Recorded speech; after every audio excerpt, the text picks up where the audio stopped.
Glenn, you have a conspiracy theorist on line 2. Tin-headed chemtrail breathing nutball, line 2. Yeah, I'll pass. Instead, back to Wyoming Liberty Group. And Steve. Hey, Glenn. See you again. Great to see It's been a you. while since you and I have had a chance to talk. So nice. Is that a new suit or is that just a clean suit? That's clean.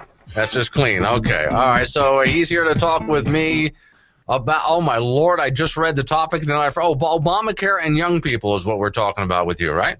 Yeah, I believe it. I mean, I still certainly under Obamacare standards, I'm still a young man, and this week it certainly became personal. Well, okay. Now, I'm glad, and I hate to say it to you this way. I mean, don't take it the wrong way. I'm glad it became personal because that means you get to give us some insights that we're not going to get from the irrelevant press. So go.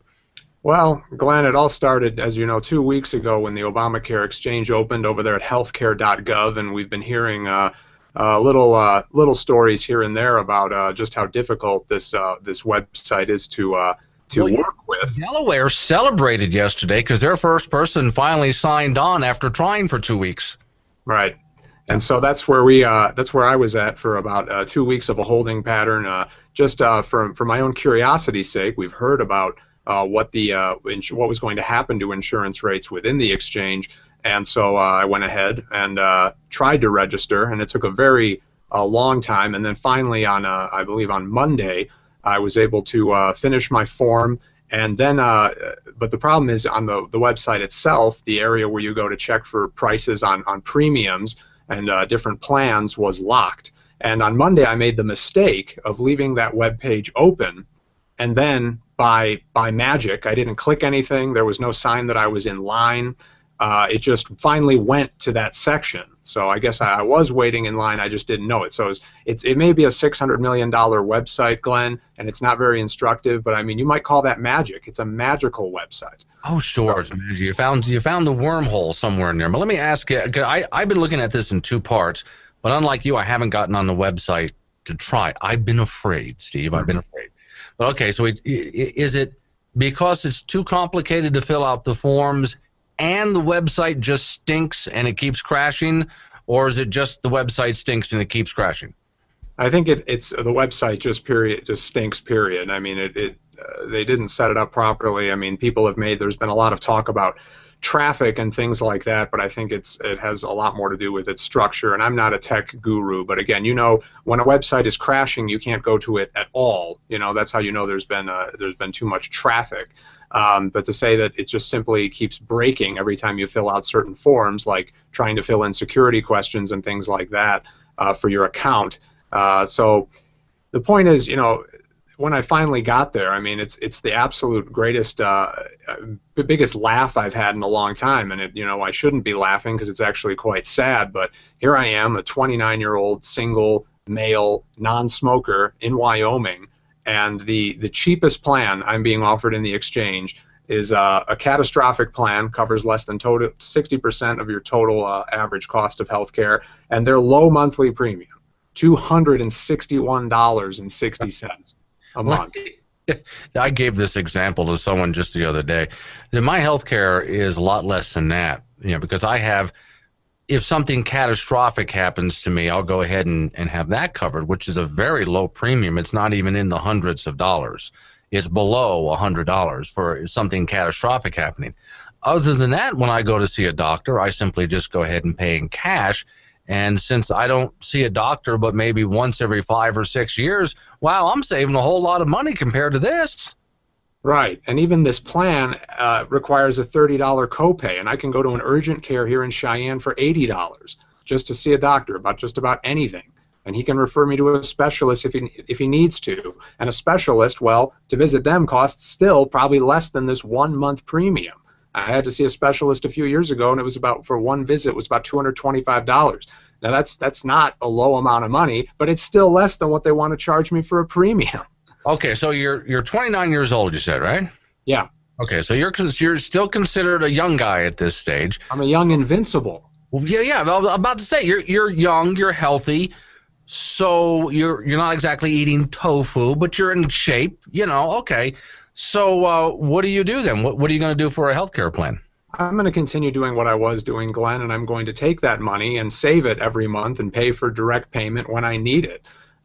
You know, we talk a mean game about, you know, Obamacare is supposed to save people from bankruptcy and things like that. Well, I have a law degree, and first of all, I know bankruptcy is not the end of the world. In fact, I would think bankruptcy should exist for overburdensome healthcare costs instead of, say, piles of consumer debt, which is what it's usually used for.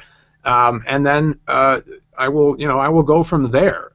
You know, I hopefully we're going to continue fighting this fight. You know, Wyoming Liberty Group has been on the cause of healthcare freedom since I got here 3 years ago, and we're gonna keep working that way. And here in Wyoming, in particular, I know there've been a lot of there's moves that doctors are probably going to continue leaving the system entirely and only accepting cash payment. And we've seen where that leads to, because there are many services provided under healthcare that are still sort of at least free market, and that includes LASIK, that includes like, you know, you could call it medical, but like a hair transplant, things like that, that have become more and more affordable as the market becomes bigger.